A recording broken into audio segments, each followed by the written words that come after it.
سهران ونفسك تاكل حاجة حلوة يبقى الفيديو ده ليك. النهارده هنعمل مع بعض فطاير كده خطيرة، مش هتاخد معاك 10 دقايق وهتكون جاهزة معانا، وهنعملها كمان على البوتاجاز من غير ما نشغل الفرن. فيلا بينا كده نسمي الله ونصلي على الرسول ونبدأ الوصفة على طول. أول حاجة هنجهزها مع بعض وهي الحشوة. معايا هنا كوبايتين من الحليب، هنزل عليهم معلقتين كبار كده من السكر ومعلقتين كبار كده من الكاستر. هقلبهم في الأول كده على البارد وبعد كده هرفعهم على النار مع التقليب المستمر.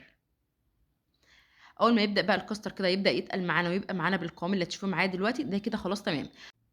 بعد كده هافضّيه بقى في بولة أول ما يوصل للقوام ده، واغطيه كده بأي كيس نايلون عندِك، وبعد كده اسيبه لغاية ما يبرد معانا. في الوقت ده معايا هنا نُص كيلو من لفة الجلاش، أي لفة جلاش عندِك بقى متبقية كده من رمضان طلّعيها كده واعملي معانا وصفة النهارده خطيرة.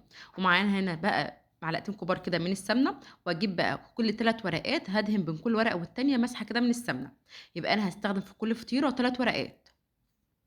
هادهن هنا أول ورقة بالسمنة، والسمنة بتدّي لنا لون حلو جدًا، وفي نفس الوقت بتدّي لنا برضه طعم حلو، والقرمشة بتاعة الفطير كده تحسّي إن أنتِ بتاكلي الفطير كإنِّك شارياه جاهز من برّه، والله أحسن كمان من اللي بنشتريه يا جماعة من برّه.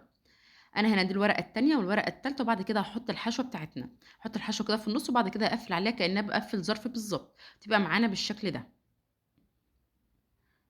هاخلّص بقى كل الكمية اللي معايا، وبعد كده نجيب بقى طاسة كده على النار فيها دهنة كده من السمنة أو الزيت، وبعد كده أحط الفطيرة بتاعتنا لغاية ما تاخد لون دهبي من الناحية دي، وبعد كده نقلها على الناحية التانية. خطيرة، الريحة بتاعتها كانت خطيرة بجد. هاخلّص برضه كل الكمية اللي معايا وتبقى معانا بالشكل ده. أحلى فطير بحشوة الكاستر، طعمه والريحة في حتّة تانية. في 10 دقايق هتكوني مخلّصاه.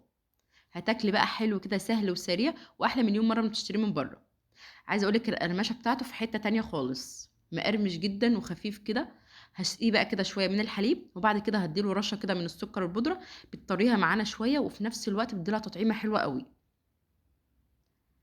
وبكده نكون عملنا أحلى حلو سهل وسريع، والطعم والريحة في حتة تانية. تعالوا نفتح واحدة كده ونشوفها من جوّه شكلها عامل إزاي. الحشوة بتاعتها خطيرة ومورقة كده وخفيفة، لا عجننا بقى ولا خبزنا ولا أي حاجة، وف10 دقايق عملنا الحلو بتاعنا النهارده. أتمنى تجربوا وصفة النهارده سهلة كده وسريعة، أتمنى تجربوها. أشوفكم على خير في وصفات تانية جاية جديدة، مع السلامة.